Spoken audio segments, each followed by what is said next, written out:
जळगाव जिल्ह्याचे पालकमंत्री गुलाबरावजी पाटील यांनी काल शेतकरी बांधवांच्या प्रति अतिशय असंवेदनशील असं वक्तव्य केलंय की विजेचा त्रास हा शेतकरी बांधवांना झाला तर चालेल पण उद्योजकांना होता कामा नये। म्हणजे निवडणुकीच्या वेळेस मतं घेताना जय जवान जय किसानचा नारा देऊन तुम्ही मतं घेतलीत आणि निवडणुकीनंतर सत्तेत आल्यानंतर जय उद्योजक म्हणणारे तुम्ही हे फक्त महायुतीतल्या एका मंत्र्याचं वक्तव्य नाही तर महायुती सरकारचं शेतकऱ्यांप्रती असलेलं असंवेदनशीलता दर्शवतं।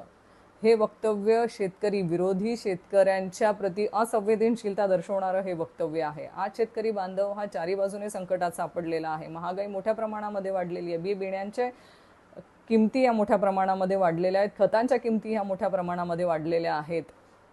आज त्यांनी पिकवलेलं अन्नधान्य जेव्हा ते मार्केटमध्ये विकायला जातात तेव्हा त्याला देखील बाजार मूल्य साधं मिळत नाही आणि सरकार ते बाजार मूल्य भाव त्यांना मिळवूनही देऊ शकत नाहीये। ही आज शेतकरी बांधवांची असलेली व्यथा आहे। आज शेतकरी बांधव जे पीक विम्यामधून त्यांना थोडीफार मदत व्हायची, आज त्या पीक विम्यामधले देखील महत्त्वाचे 3 ट्रिगर हे सरकारने काढून टाकलेले आहेत, जेणेकरून शेतकरी बांधवांना पीक विम्याचा देखील लाभ आज मिळू शकत नाहीये। आज शेतकऱ्यांच्या पाठीशी खंबीरपणे उभं राहण्याची गरज असताना शेतकऱ्यांच्या प्रति असले असंवेदनशील वक्तव्य सरकारमधले मंत्री करत आहेत। आज तुम्ही दिवसा वीज तर सोडाच, पण तुम्ही त्यांना जी रात्री वीज देतात तीही मुबलक देत नाही आणि अशा वेळेस जर शेतकरी बांधव रात्री त्यांच्या शेतामधल्या पिकाला पाणी देण्यासाठी जात असतील आणि त्यावेळेस जर त्यांना सर्पदंश झाला किंवा विंचूदंश झाला तर त्या सर्पदंशासाठी दिली जाणारी लस देखील आज महाराष्ट्रामध्ये उपलब्ध नाही।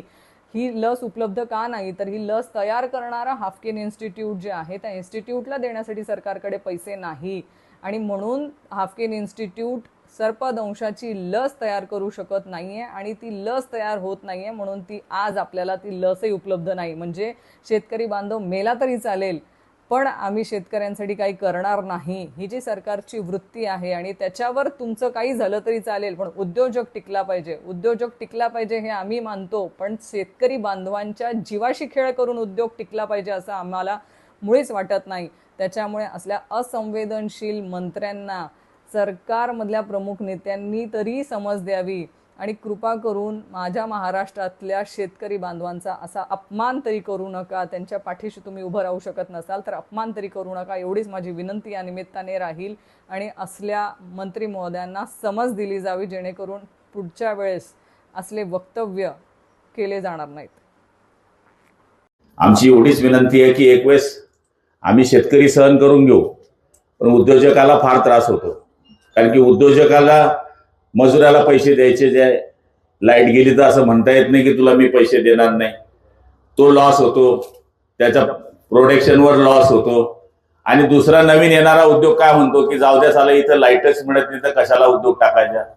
आमची हात जोडून विनंती एक वेळेस थोडासा शेतकऱ्यांना थोडा त्रास झाला तर आम्ही सहन, आमची हात जोडून विनंती एक वेळेस थोडासा शेतकऱ्यांना थोडा त्रास झाला तर आम्ही सहन करू पण आमच्या उद्योजकांना त्रास होऊ देऊ नका, एवढीच आमची हात जोडून विनंती आहे।